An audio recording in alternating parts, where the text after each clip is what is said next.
we look at the responses that have become popularized by ice water plunge, right? So the 0 to 4-ish degrees. And we see parasympathetic improvement. So it's that focus and it's the ability to withstand pain. And we have better blood glucose control, better immunity. All that happens for men in that 0 to 4.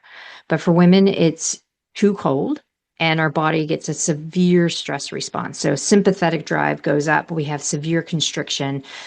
We don't shiver like men do. So our shivering response isn't as robust. But if we get into... Hi, I'm Dr. Jodi Richardson, and this is Well, Hello Anxiety. In a world that often moves too fast, we're here to pause, breathe, and understand anxiety together. Each episode will explore practical strategies, share honest conversations, and uncover the science behind anxiety and well-being, all while creating a space where it's okay to not be okay. Let's continue this journey together. Welcome back to part 2 of my conversation with the incredible Dr. Stacy Sims.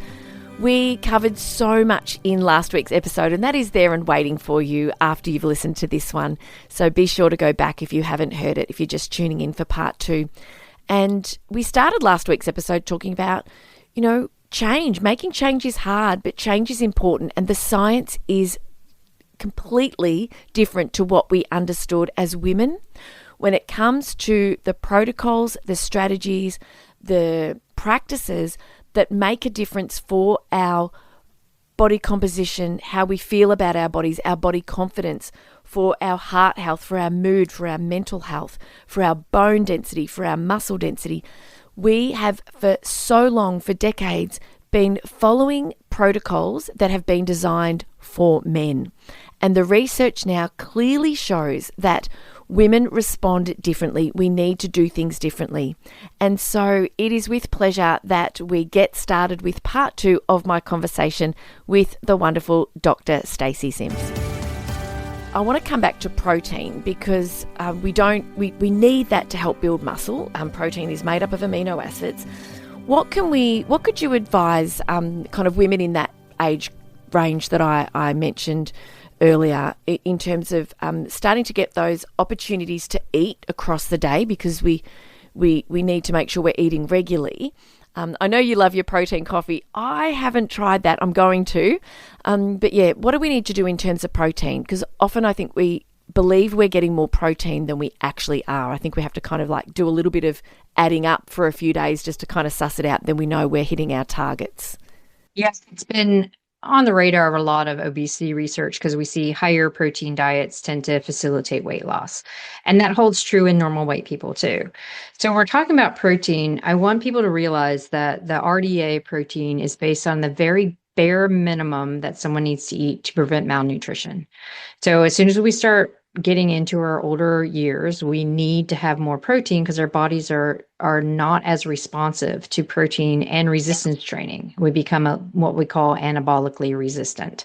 So that RDA is not appropriate for people who are 35 plus, especially when we're looking at 40-ish, when we really get into the depths of perimenopause and we start really having the fight between lean mass loss and body fat gain. We need more protein to attenuate that.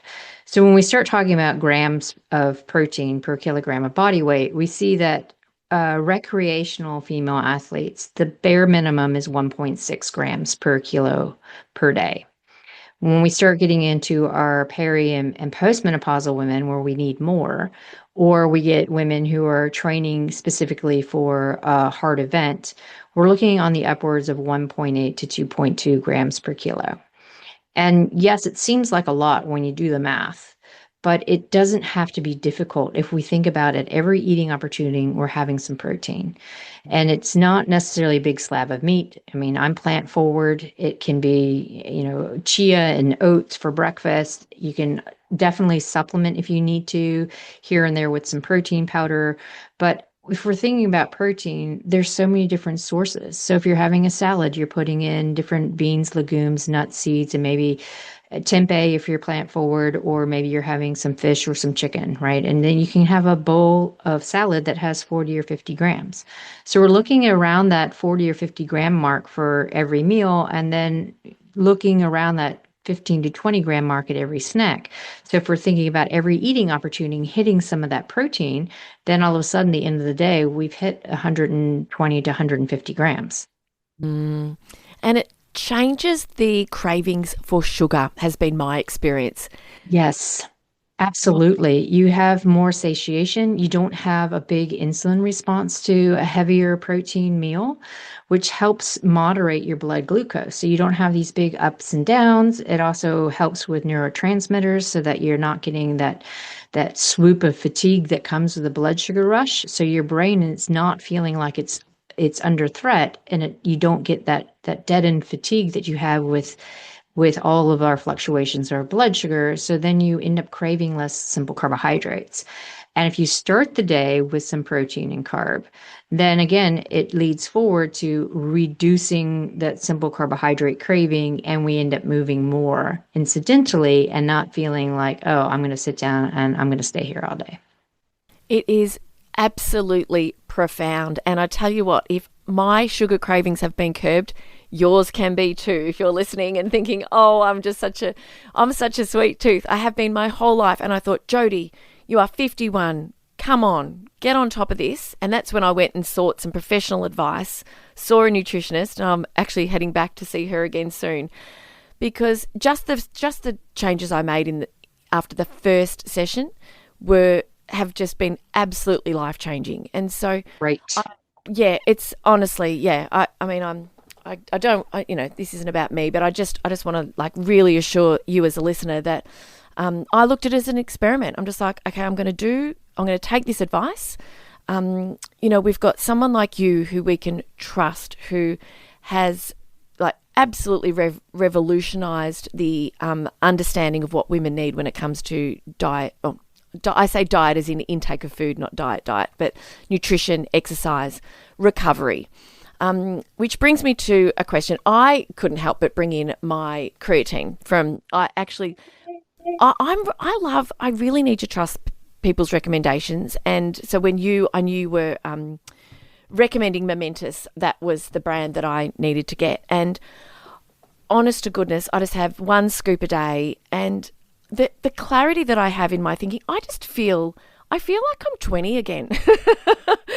Honestly, Dr. Sims, I can't thank you enough. So creatine, it's made up of 3 amino acids. It's something that we don't make enough of. I'm plant forward like yourself. I'm actually, I eat fish. I don't eat meat of any other kind.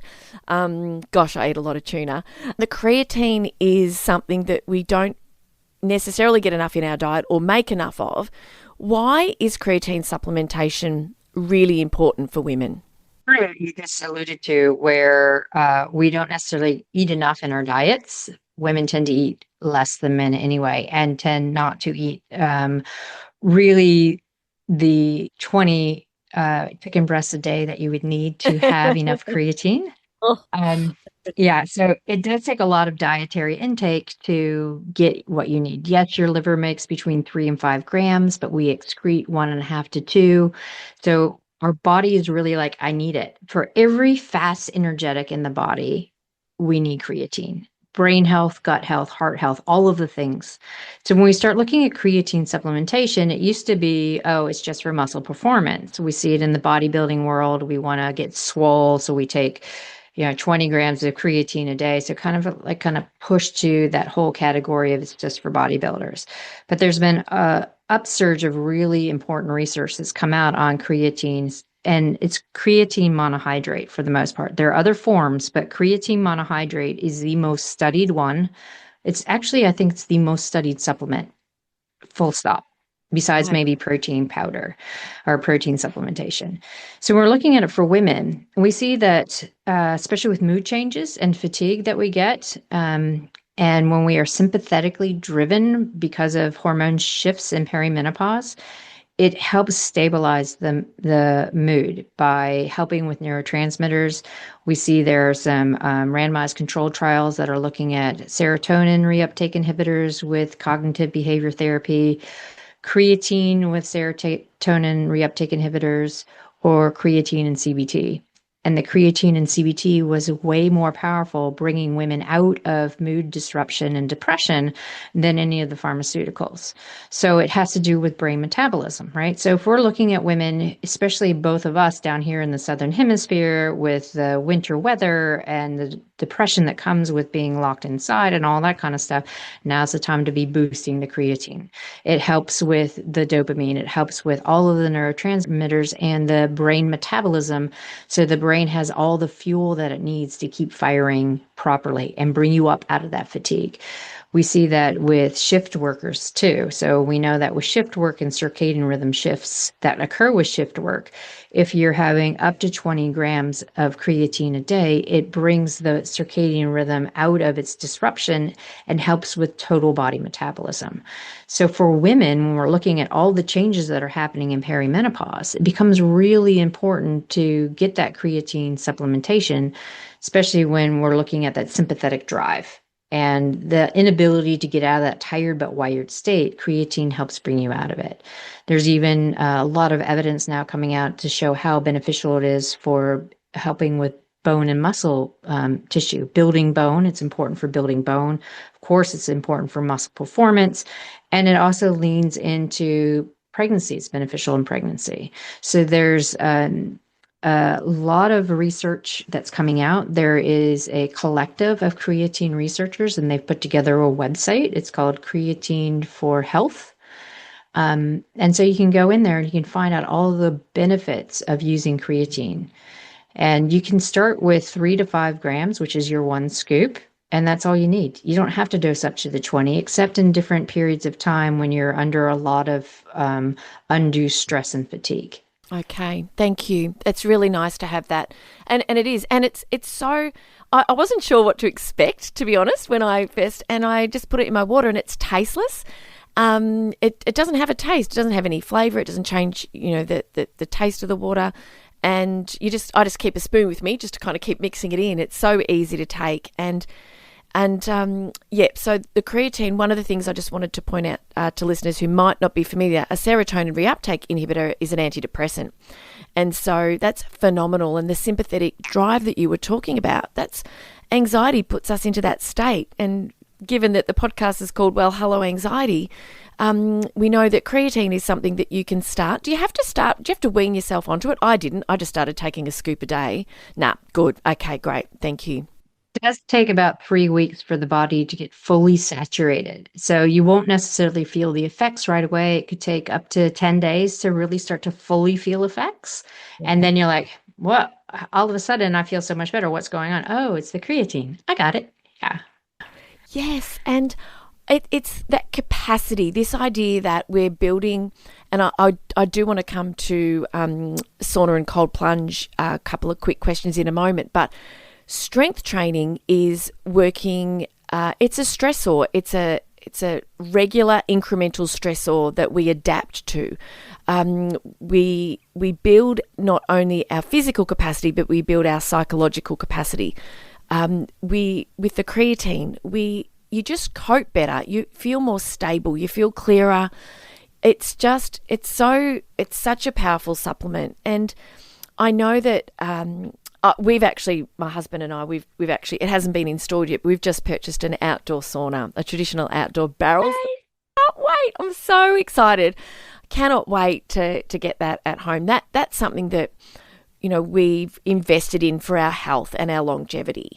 But I'm not interested in asking about how that's going to help him. I want to know how that's going to help me. Let's talk about saunas for women. Incidentally, my goodness, just a couple of weeks ago, I went to this beautiful free event. There's an outdoor sauna on the beach in Mordialloc, which is a suburb of Melbourne, and they did welcomed 30 women, just first in, best dressed for tickets. We took it in turns to have a sauna, and there was a beautiful series of essential oils and just a beautiful mindful experience. Then we had a dip in the in the bay, and then we had a couple of guest speakers. It was phenomenal. It was community, it was sauna, it was ice, it was Awesome. beautiful pumpkin soup and yummy food. I was looking for the protein, I must say. I'm like, where's the protein? But it was a beautiful event. But yeah, tell us, saunas are more accessible for people. They're in gyms and they're in local pools. Infrared saunas can vary from a couple of $1,000s upwards. So they're probably more accessible than they have been. Why is having a sauna a couple of times a week or more, what benefit is that going to have for our health and our longevity? And can you make a reference to heat shock proteins, please? When we look at the human body, it's designed to take on a stress and adapt. Like I said at the start of the podcast, we're now in a global society where everything is controlled. So, I mean, in New Zealand, it gets up to 25 degrees and people freak out because it's like, oh my God, it's so hot. It's like, well, it's because you're in a temperate environment where it doesn't really vary between 10 and 20 degrees. So we start getting too hot. But you want that, especially women, because if we go into a very hot environment, which is a sauna, we start to have incredible thermoregulatory challenges. So that means like first we walk in and we start to feel hot because our blood is coming to the surface to try to offload heat, and we're starting to have some responses of the hypothalamus that we're getting hot. We got to do something here. So we're vasodilating. And when we vasodilate, we actually absorb some of the heat from the environment. And so the body has to learn how to deal with that. So then we'll start sweating maybe 15 or 20 minutes in. But when we are looking at what is the heat actually doing, it's increasing our core temperature. So that's the temperature in and around all of our essential organs. And because that is a very threatening survival stress, then we start to have responses that will overcome that stress. Part of it is the heat shock protein, where it's like, okay, we're uncoupling and then we're understanding that this is in response to heat exposure. So we have to recouple to make things stronger and everything more robust. So that's our immune system, it's our blood sugar, it's our brain, and we're looking at an increase in BDNF production. So everything that creates survival is being really pushed by the heat exposure. And it doesn't take a lot of exposure. We can look 10 to 20 minutes a few times a week to actually get all of these benefits that we see in all the longevity conversations. And we don't have to look at things like rapamycin and methylene blue and all these other things that the bro science is pushing. Now, the heat works better for women because naturally over our reproductive years, we have about a monthly shift in our core temperature by about 1 degrees Celsius. Right before ovulation, our temperature dips because of estrogen, and after ovulation, it comes up because of progesterone. So our body naturally responds and our thresholds shift. So when we get into the heat, we don't have to have a primer per se for our body to understand that the core temperature is going up. It's like, yep, okay, it's going up. And then it starts really going up. And then it's like, okay, now we have to do something. Whereas men will go into a sauna, and because they don't vasodilate as long as women and they start sweating sooner, they feel uncomfortable. So I think, when you're looking at sex differences, if men can stay in the sauna in equivalent time that women can, they too will get all the robust responses to improve BDNF production, endocrine system, even things like telomere length and autophagy. It's when we start looking the other way and go, okay, well, if we put everybody into the cold, that's when we start having problems. Yes, and that is probably my last question, given looking at the time.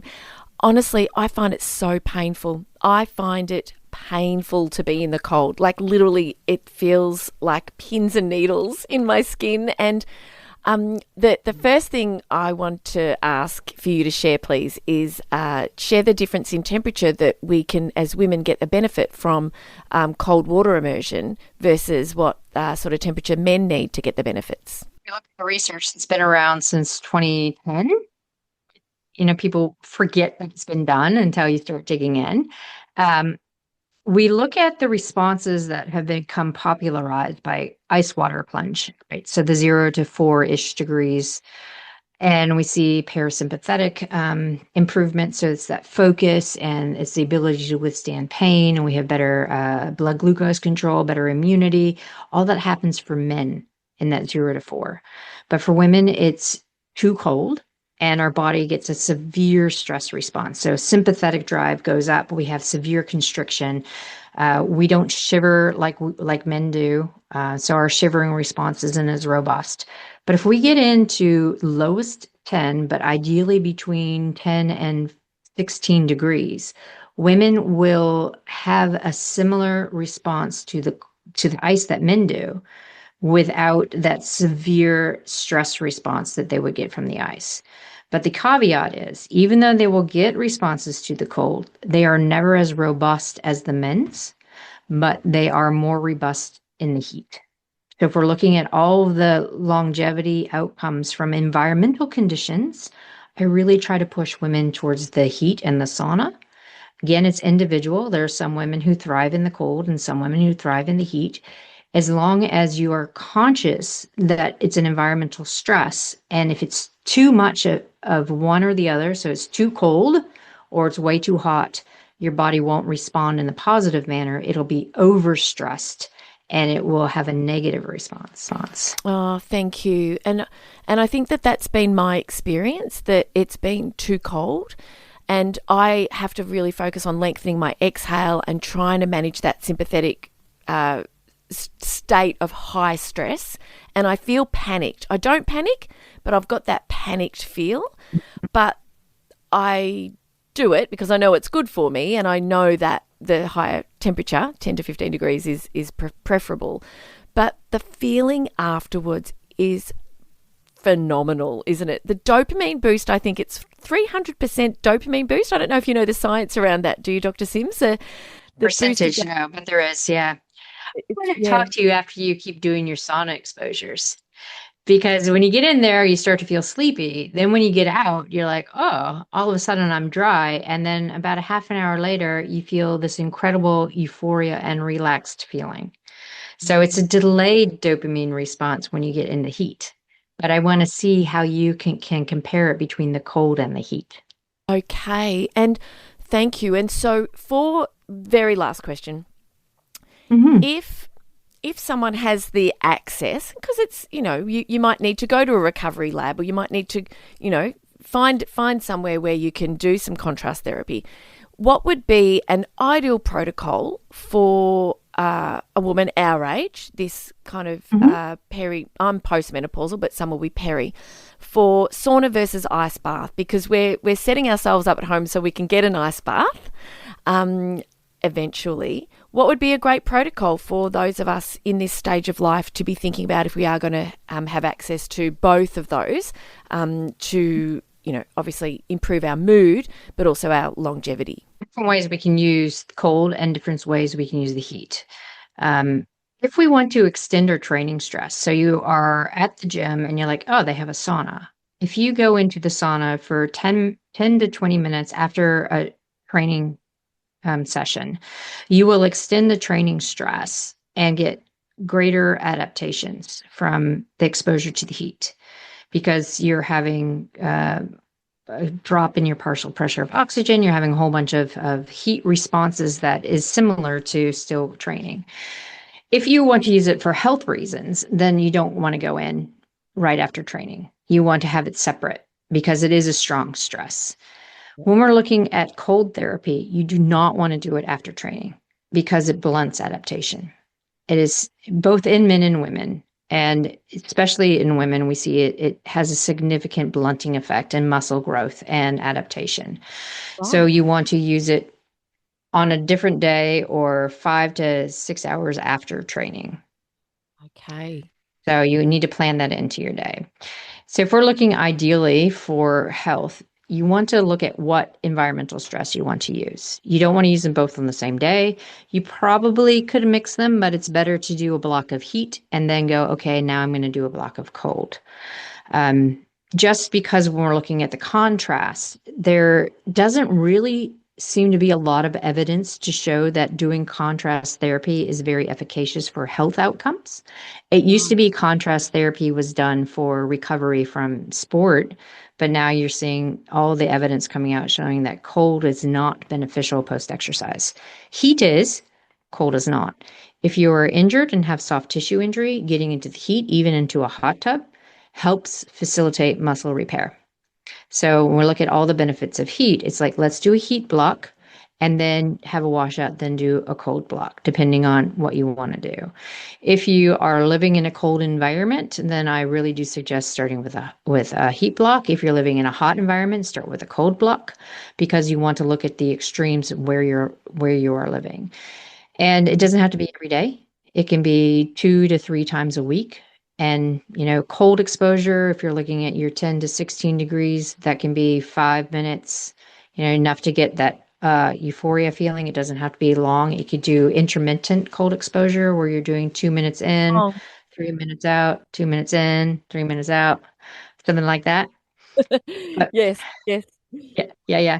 Which seems to be a bit more tolerable, especially if you have Raynaud's, which a lot of women do. But for the heat, you want to sit high for the greatest heat. And then when you're like, I just can't handle anymore, come back down a lower level so that you can maximize your time in there. You can start with 10 minutes and work your way up to 30, but don't stay in there for any longer than 30 minutes. Okay.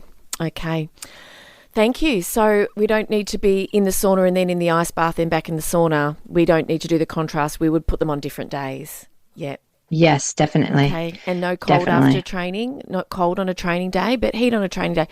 You have honestly, you've shared so many practical ideas today, and I can't thank you enough, not only for your time today sharing with us, but also just for the continued work you do and how hard you work to bring this science to the public, because that's not easy. That requires a lot of effort.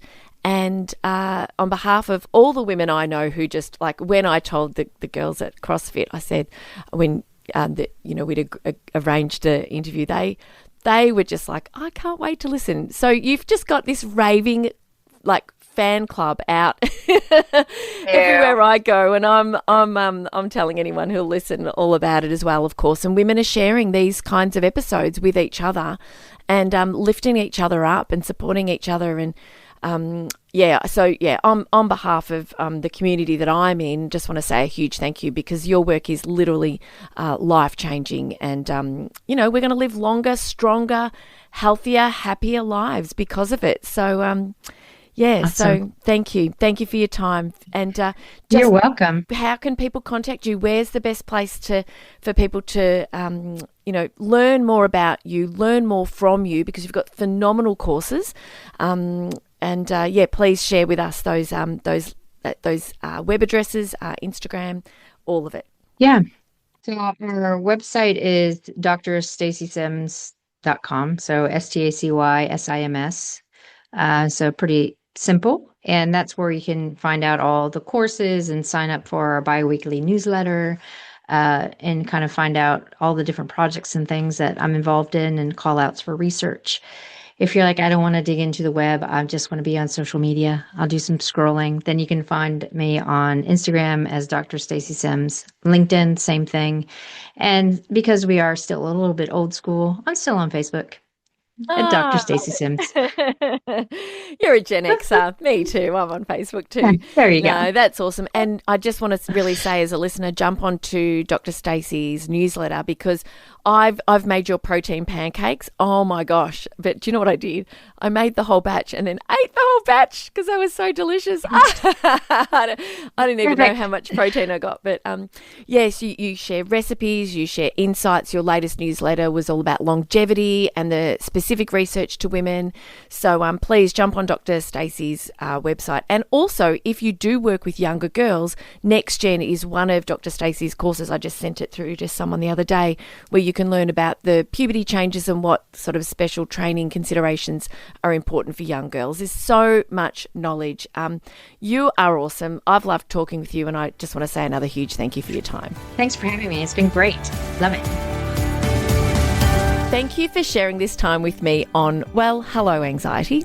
Remember, understanding anxiety is the first step to managing it. Until next time, be gentle with yourself. Take things one moment at a time. Focus on what you can control, and know that you are not alone on this journey. If you found value in today's episode, please share it with someone who might need to hear it too.